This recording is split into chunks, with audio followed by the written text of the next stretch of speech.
Halo, Assalamualaikum warahmatullahi wabarakatuh. Sampurasun.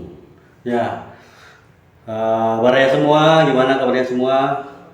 Hari ini hari yang cerah, cerah juga buat pemikiran kita, cerah juga buat hati kita, cerah juga buat semua, khususnya umat Muslim dan seluruh Indonesia, baik dari kalangan ahli agama, ahli seniman, ahli segala ahli-ahli. Hari ini semoga cerah dan damai. Nah, kali ini saya menemukan satu video yang sangat unik, menarik. Kalian tidak akan percaya, tidak akan percaya. Saya juga mungkin setengah percaya, setengah tidak ya. Karena kenapa? Karena ini video sangat mendadak. Nah, asal sumbernya juga tidak tahu, ada di beranda YouTube seorang ya. Video ini adalah video yang menampilkan Kang Deddy Mulyadi dengan HBS atau Habib Rizik Syihab bertemu tabayun, tatap muka, saling berdialog. Bukan dialog sepertinya ini, saling saling ngobrol asik, ngobrol happy, ngobrol saling terbuka, saling transparan, dan tentunya saling merangkul dan saling memaafkan atas kesalahpahaman yang sudah terjadi berpuluh-puluh tahun. Nah, inilah mungkin akibatnya, tanpa ada pertemuan, tanpa ada komunikasi yang baik, tanpa ada silaturahmi yang baik, ya maklumlah kalau Indonesia itu banyak ya komentar semua dari para netizen begini-begini bla bla bla, ya itu mungkin itu sumbernya juga dari video-video yang sudah jejak digitalnya yang sudah beredar luas, dari ceramah-ceramah dan pidato-pidato dari Habib Bahar, Habib Rizik dan kawan-kawan, begitu juga dari Kang Deddy Mulyadi, dari semula menjabat bupati beliau mendapatkan satu intimidasi, fitnahan dan kejoliman ya. Tapi karakter Kang Deddy Mulyadi tetap sesuai dengan pancek pendirian dan kukuh dengan pitutuh titah Siliwangi, tidak akan gugah. Nah, ya momen itu sangat mengharukan ya. Ya itu menjadi satu jadi satu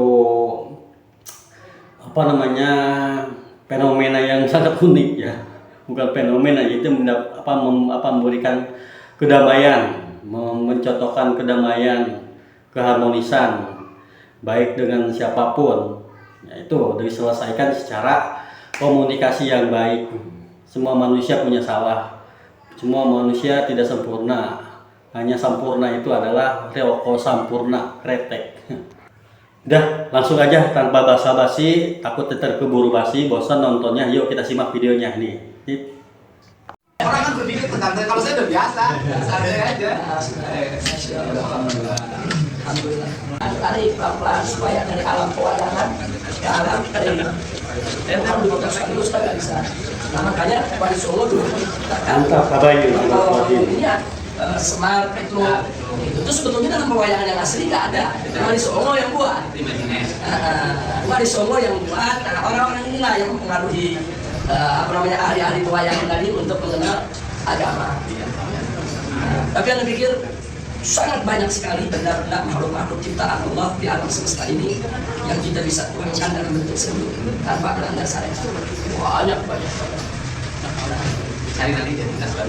Nah, patung plankton, patung beca, patung teknologi, patung planet Mars, bulan, bisa, indah. Kalau dibuat indah. Saya berimajinasi lagi. Tapi kalau saya target saya cuma satu, bahwa ada yang budaya tidak bisa dihadapi. Dan saya termasuk orang yang berikhtiar daripada orang menghilangkan Spider-Man. Saya itu aja sekali. Ya itu tadi yang ikhtiar saya itu seperti yang katakan, antum punya niat, antum punya etika, antum punya maksud, itu baik. Tujuannya kan bagus ya, bagus untuk imani, untuk supaya kita kenal seni budaya bangsa sendiri, itu bagus. Nah tinggal bagaimana niat yang bagus ini dilaksanakan dengan jalan yang kita tanggapi. Karena bercerita itu yang dulu dipatuhi di situ tempat judi, di situ tempat mabuk, di situ tempat rentenir, dan di situ ada saung yang tempat kumpul orang, di situ tempat pesan perempuan. Jadi susah berapa puluh tahun ada yang sanggup bubarin itu nggak jadi. Saya pasang itu nggak ada, hilang semuanya. Tapi bukan karena Bima rekamannya aja. Jadi alhamdulillah, jadi antum bisa membubarkan kemungkaran tadi, itu udah bagus. Tapi tentunya kan kita nggak boleh membubarkan kemungkaran dengan menciptakan kemungkaran baru. Dan tidak menjadi kemungkaran. Jadi artinya apa yang sudah antum lakukan dengan yang baik, etikat baik, maksud baik, dan hasil yang baik itu secara objektif harus disyukuri, harus diterima kasihkan. Nah, ada pun yang tadi ternyata ini melanggar syariat, katakan nggak sengaja, ya kan, tanpa maksud, ini kita perbaiki. Iya. Nah, perbaiki. Dan umat anda yakin, kalau apa namanya masalah-masalah begini kemudian diperbaiki, umat akan makin cinta selaku muslim. Anda yakin? Habib Abdullah juga makin hormat. Selama ini juga hormat ya. Alhamdulillah. Boleh takut ngomong ya. Jadi nggak boleh takut ngomong ke FPI. Kita dialog di belakang saya. Alhamdulillah. Pernah dia. Gitu. Enggak, tapi dialognya sekarang kalau besok bukan hanya dialog. Antum tulisin ayatnya, hadisnya, bukunya, kan mesti begitu. Nah, jadi supaya Pak Bupati makin apa? Mantap. Oh, ada hadisnya, oh, ada ayatnya, oh, ada fatwa ulama, jadi makin mantap. Jadi harus kasih tugas. Masya Allah, terima kasih banyak ya. Terima kasih banyak. Ada FPI jadi gubernur, ada gubernur semua. Kita pemilihan aja, saya pemilihan kan. Nggak mesti ada, nanti ada saatnya FPI live ya. Sekarang kan sudah relatif berpengaruh, tinggal cari orang yang figurnya cocok. Pelan-pelan, insya Allah. Karena itu patung-patung dulu kan menunjukkan tidak miskin. Indonesia berperadaban, Indonesia maju, bikin Monas, bikin patung, bikin macam-macam. Anda pikir saat itu mungkin memang zamannya revolusioner, tapi kemari mesti diperbaiki. Iya, jadi nggak boleh ada patung-patung baru. Insya Allah, mudah-mudahan. Jadi bisa buat pasukan mantul, ada minta nanti Habib Abdullah dengan ulama-ulama lain dialog secara apa namanya intensif dengan Pak Bupati dengan yang lainnya. Mudah-mudahan ke depan bisa lebih bagus lagi. Dan berkah. Jangan nanti begitu dialog sama Habib Abdullah, itu bikin patung Habib Abdullah. Bikin kacau udah. Kita kan lebih banyak yang bikin celengan besar-besar kemarin tuh. Yang mau kemarin kemarin. Ada kalau beli apa? Beli Gucci, ada beli Gucci, terus beli buat apa? Pas bunga tuh yang gede-gede. Ada beli di Pleret.